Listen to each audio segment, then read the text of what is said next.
It always starts the same way. She looks at you, but she's not seeing you. She's seeing who she imagines you could be. You feel it in her eyes, don't you? That little flicker of hope. Or is it hunger? You think you're being seen, but you're not. You're being measured, assessed, scanned like a blank canvas, just waiting for her to paint her masterpiece. But the masterpiece isn't you. It never was. And here's the thing. Carl Jung warned you about this.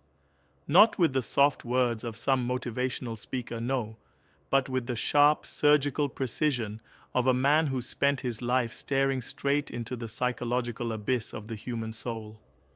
Jung's entire life was about mapping what he called the unconscious, the part of your mind that's running the show without you even knowing it. And he discovered something terrifying about women. They don't just fall in love with men, they fall in love with the idea of men, with the fantasy, with their own projection. And the scariest part? Most of them have no clue they're even doing it. You might think she's choosing you, but what she's actually choosing is the version of you she's built in her own mind, a psychological puppet who exists to play a role in her private movie. And when you stop fitting her script, she doesn't change the story, she just recasts the lead actor. Jung called this projection the animus, the inner masculine image that lives inside every woman. And when that animus is immature, undeveloped, or unchecked, it becomes a tyrant. It's the unseen force that makes women chase dangerous men and reject good ones. It makes them argue without reason, dominate without wisdom, and moralize without a shred of accountability. Jung didn't sugarcoat this. He described it as a kind of spiritual possession, a state where the woman herself is no longer aware that she's acting from her own consciousness. She's in the shadowy grip of her inner masculine fantasy. And men, you fall for it, because nobody ever taught you to spot it. You confuse being desired with being known. You mistake being chosen with being understood. You believe her when she says you're different, when in reality, you're just the latest face she's cast to fill a role she's been rehearsing since she was a little girl. And when the fantasy collapses, when the mask finally slips, you're left confused, betrayed, and humiliated, wondering, what did I do wrong? But you didn't do anything wrong.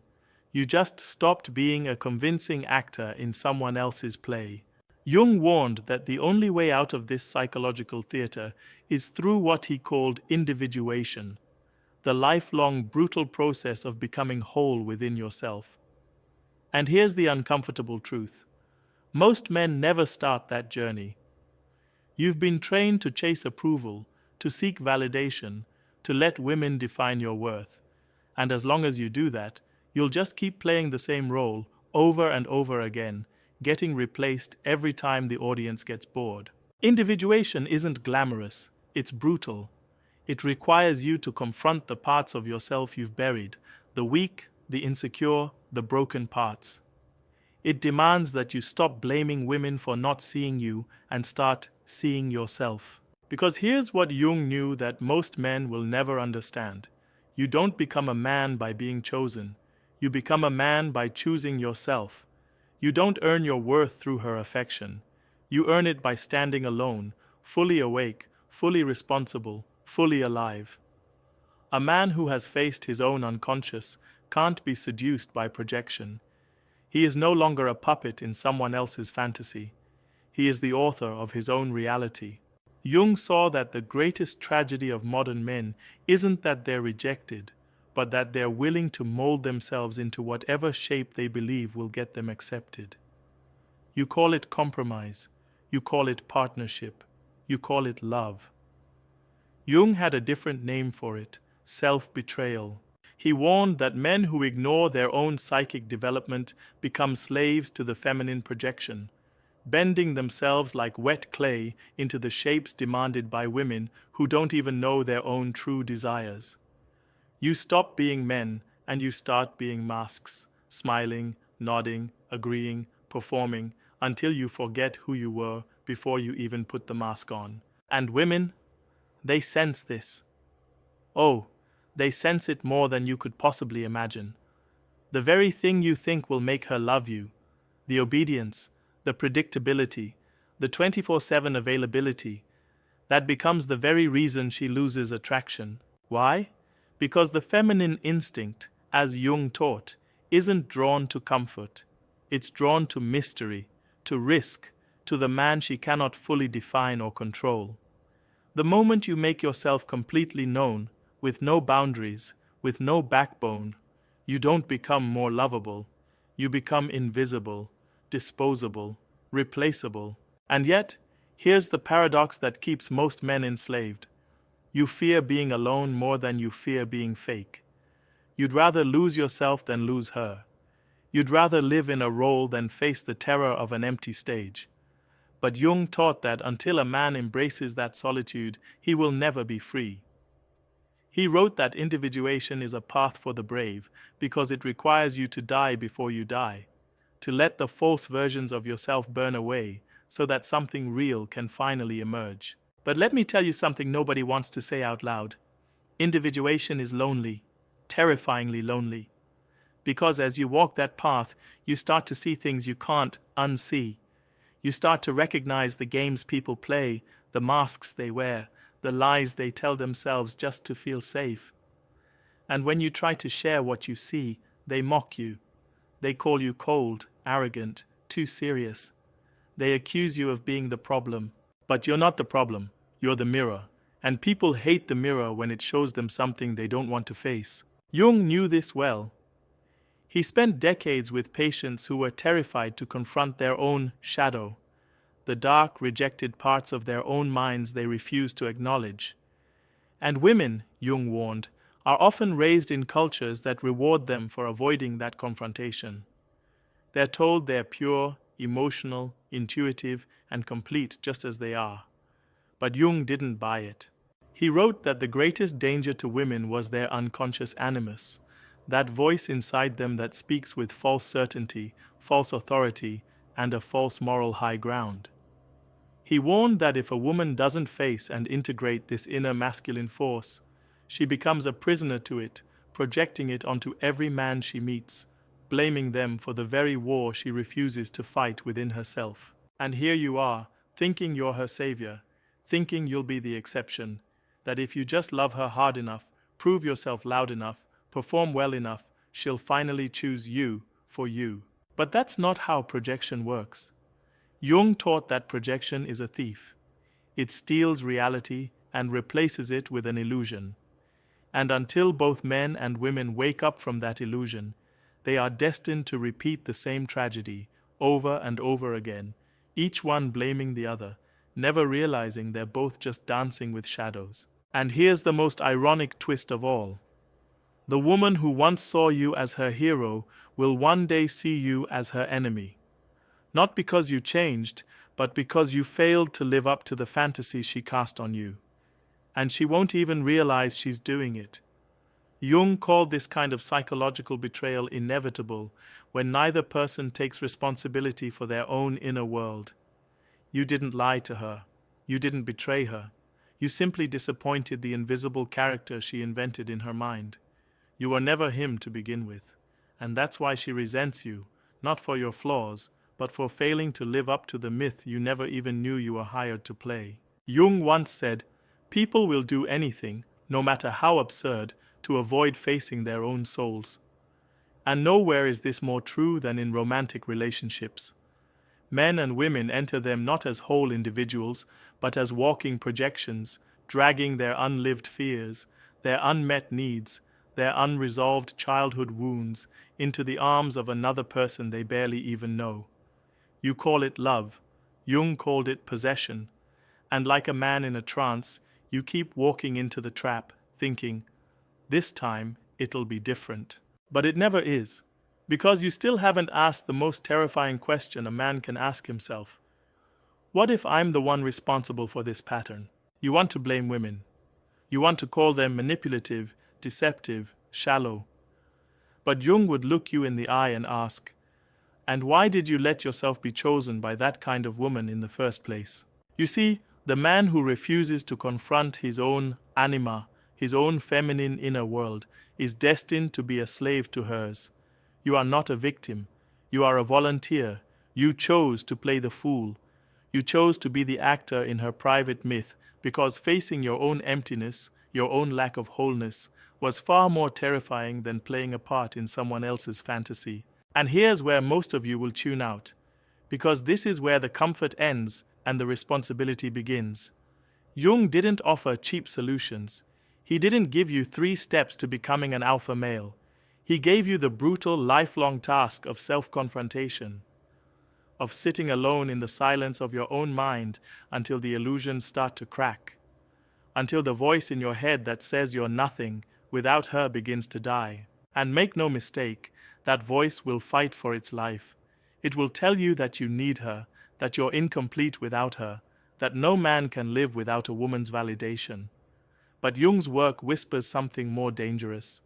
It whispers that the man who can stand without her, without approval, without applause, without being needed, is the man who is finally free. Free from projection, free from performance, free from the tyranny of living as someone else's idea of a man. And when you reach that place, you don't become cold or distant. You become real. You become rooted, grounded, fully alive in your own skin. And that is when, paradoxically, women will feel the most drawn to you, not because you need them, but because you don't. And you'll smile. Not because you're heartless, but because you finally understand. You understand that she's on her own journey too, that she has to face her own animus, her own illusions. And you can't do that work for her. You can't save her from herself. You can only do what Jung did, walk your own path so fearlessly that you become a living mirror, reflecting the truth back to everyone who dares to look. Most will turn away, but a few, a rare few, will thank you for it.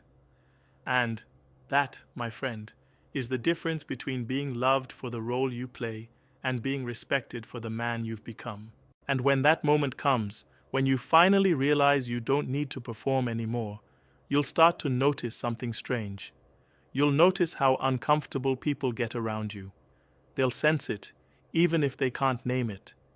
The weight of your presence will unsettle them because you no longer fit into the predictable boxes they use to feel safe. Jung warned that the individuated man isn't welcomed by society. He is feared, misunderstood, labeled as distant or arrogant. But the truth is far more threatening. You have simply become untouchable, unbuyable, unmanipulable, because you see through the game. And here's where it gets funny. The very people who once begged for your attention, your validation, your approval, they'll begin to resent you for not needing theirs. Women, especially those still possessed by the fantasy of the perfect man, will accuse you of being emotionally unavailable. They'll say you're too in your head, too analytical, too distant. But what they really mean is that they can no longer control you. You've stepped off the stage. You've stopped reading from their script. And without that script, they don't know what to do with you, because you've stopped being a character and started being a man.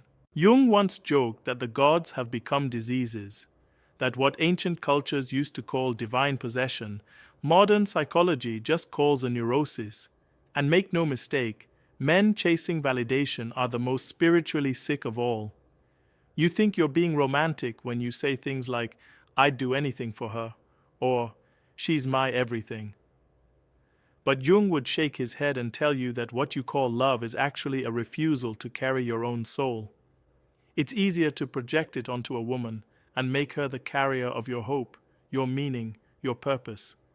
Because if she carry it, you don't have to. But here's the brutal twist. When she realizes she was never designed to carry your soul, she will drop it. She has to drop it. Because no woman, no matter how loving, can hold the weight of a man who refuses to hold himself. And when she drops it, you'll feel betrayed. But you shouldn't. You should thank her. Because in that moment, when the illusion collapses, you finally stand face to face with the truth. The work of becoming a man was never hers to do. It was always yours. And in that raw moment of clarity, you have two choices. You can blame her. You can become bitter. You can join the angry chorus of men who point their fingers at women, mocking them, resenting them, swearing them off like cowards who never dared to face their own emptiness. Or you can do what Jung would have demanded of you. You can turn inward. You can start the lonely, terrifying, liberating work of becoming whole without needing someone else to complete you. Because the truth is, the woman you're searching for out there, she's a reflection of the part of yourself you've abandoned. Until you face that part, every relationship will be a performance. Every connection, a transaction. Every love, a lie. But when you do face it, when you integrate your own anima, your own inner feminine, you become a man who no longer needs to chase women. You don't run after them. You don't manipulate them. You don't perform for them. You stand still, fully rooted in who you are. And from that place, something miraculous happens. You no longer attract women who want a character. You attract women who want the truth. And you'll know it when it happens, because she won't demand that you perform. She won't try to change your script. She won't fall in love with the fantasy of you. She'll stand before you, raw and real, not as a goddess looking for worship, but as a human being willing to walk her own path right beside you. No masks, no projections, no games. And when you meet her, the real her, not the fantasy, you'll see the difference instantly. She won't flood you with grand declarations. She won't treat you like the missing piece of her puzzle. She won't seduce you with the language of completion, because she isn't looking to be completed. She isn't looking to be saved. She's done the work. She's met her own shadow. She's confronted with her own animus. She's burned through her own illusions. And that's why she won't need you to perform. She won't need you to carry her soul. She'll stand there, whole in herself, looking you in the eye, not as a man she wants to mold, but as a man she is finally ready to meet. And in that meeting, there is no desperation. There is no clinging. There is no performance. There is only the truth. And that truth, Jung taught, is the rarest and most dangerous kind of love. The kind that demands nothing, but offers everything. Because it's not born from need. It is born from freedom. Freedom to choose, freedom to walk away, freedom to stand together without illusions, without masks, without fear.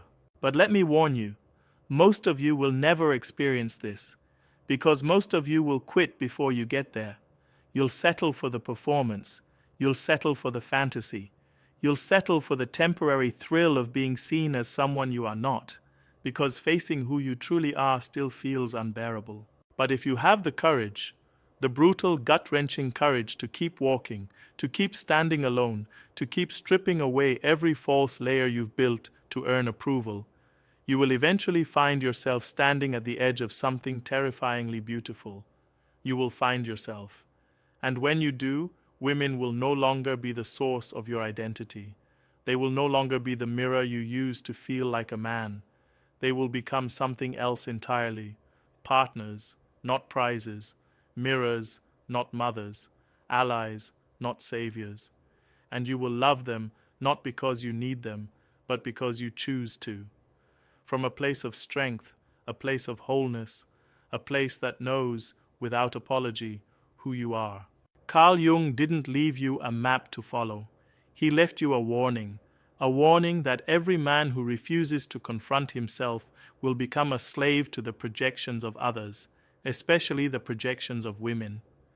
But he also left you a challenge to walk the path of individuation, to stop blaming women for the roles you volunteer to play, to stop seeking wholeness in someone else's eyes, to stop waiting to be chosen. Because the man who chooses himself, fully, unapologetically, relentlessly, is the man who cannot be controlled by fantasy. He cannot be seduced by performance. He cannot be reduced to a character in someone else's script. He becomes the author of his own life. And if you've made it this far, if you felt this message hit somewhere deep inside you, don't just scroll away. Don't let this be another thing you consume and forget. Take a moment right now, like this video, Share it with another man who needs to hear this truth, and subscribe for more. Your support isn't just for us, it's for the next man who's still living in the illusion, waiting to be set free. Help us spread this message. Help us wake up the world, one man at a time.